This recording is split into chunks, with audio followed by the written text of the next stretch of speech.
ಇನ್ನು ಚಿಕ್ಕಬಳ್ಳಾಪುರ ನಗರದ ವಾಸವಿ ಮಹಿಳಾ ಮಂಡಳಿ ಹಾಗೂ ವೈಕುಂಠ ಮಹಿಳಾ ಮಂಡಳಿ ಸದಸ್ಯರು ವಾಸವಿ ಕಲ್ಯಾಣ ಮಂಟಪದಲ್ಲಿ ಅಡುಗೆ ಸ್ಪರ್ಧೆಯನ್ನು ಏರ್ಪಡಿಸಿದರು. ಸಂಘದ ಸದಸ್ಯ ಗೃಹಿಣಿಯರು ತಮ್ಮ ಮನೆಯಲ್ಲಿ ಪ್ರತಿದಿನ ಗಂಡ ಮಕ್ಕಳಿಗೆ ತಯಾರಿಸೋ ಅಡುಗೆಯನ್ನು ಕಲ್ಯಾಣ ಮಂಟಪದಲ್ಲಿ ತಯಾರಿಸಿ ಪ್ರದರ್ಶನ ಹಾಗೂ ಮಾರಾಟಕ್ಕೆ ಇಟ್ಟಿದ್ರು. ಪಾವ್ ಭಾಜಿ, ಬೋಂಡಾಸು, ಪವ್ಲಕ್ಕಿ ಮಿಕ್ಸ್, ಕೇಕು, ಜಾಮೂನು, ಅಕ್ಕಿ ರೊಟ್ಟಿ, ಬಿಸಿ ಬಿಸಿ ದೋಸೆ, ಹೋಳಿಗೆ, ಮಡಕೆ ಕಡುಬು, ಕಡಲೆಬೀಜ, ಚಕ್ಲಿ ಸೇರಿದಂತೆ ತರಹೇವಾರಿ ಅಡುಗೆಗಳು ಗಮನ ಸೆಳೆಯಿತು. ವಿವಾಹಿತರಿಂದ ಹಿಡಿದು ಅತ್ತೆ ಸೊಸೆ ವೃದ್ಧರವರೆಗೂ ಭಾಗಿಯಾದರು. ಇನ್ನು ಅಡುಗೆ ಮೇಳ ನೋಡೋಕ್ಕೆ ಬಂದ ಜನ ಯಾವ್ದು ತಿನ್ನಬೇಕು ಯಾವ್ದು ಬಿಡಬೇಕು ಅಂತ ಗೊತ್ತಾಗದೆ ಕನ್ಫ್ಯೂಷನ್ ಆದರು. ಬಟ್ ಸಾಕತ್ತಾಗಿತ್ತು ಈ ಒಂದು ಫುಡ್ ಫೆಸ್ಟ್.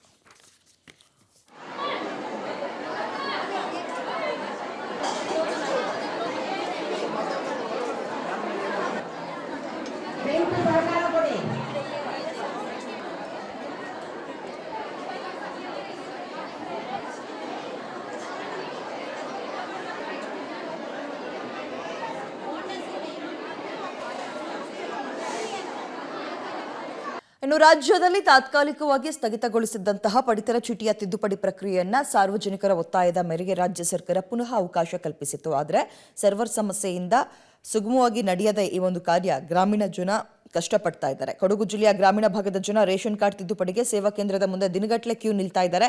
ಮಳೆಗಾಲ ಬೇರೆ ಇರೋದ್ರಿಂದ ಜಿಲ್ಲೆಯ ಹಲವು ಕಡೆ ವಿದ್ಯುತ್ ಕಣ್ಣ ಮುಚ್ಚಾಲೆ ಒಂದು ಕಡೆ ಆದರೆ ಸರ್ವರ್ ಕಡಿತದಿಂದ ಕೆಲಸಗಳು ವಿಳಂಬವಾಗ್ತಾ ಇದೆ. ದಿನವೊಂದಕ್ಕೆ 1 ಅಥವಾ 2 ರೇಷನ್ ಕಾರ್ಡ್ಗಳು ಅಪ್ಡೇಟ್ ಆಗೋದೇ ಅಬ್ಬಬ್ಬ ಅನ್ನೋಂಗಾಗಿದೆ. ಸರ್ವರ್ಗಳ ಸಮಸ್ಯೆಯಿಂದ ತಿದ್ದುಪಡಿ ಕೆಲಸ ಆಗ್ತಾರೆ ಅಂತ ಗ್ರಾಮೀಣ ಭಾಗದ ಜನ ಆಕ್ರೋಶ ವ್ಯಕ್ತಪಡಿಸ್ತಾ ಇದ್ದಾರೆ. ಸರ್ವ ಸಮಸ್ಯೆ ಇದೀಗ ಇದಕ್ಕೇನಾದರೂ ಒಂದು ಪರಿಹಾರವನ್ನು ಕಂಡುಹಿಡಬೇಕಾಗಿದೆ.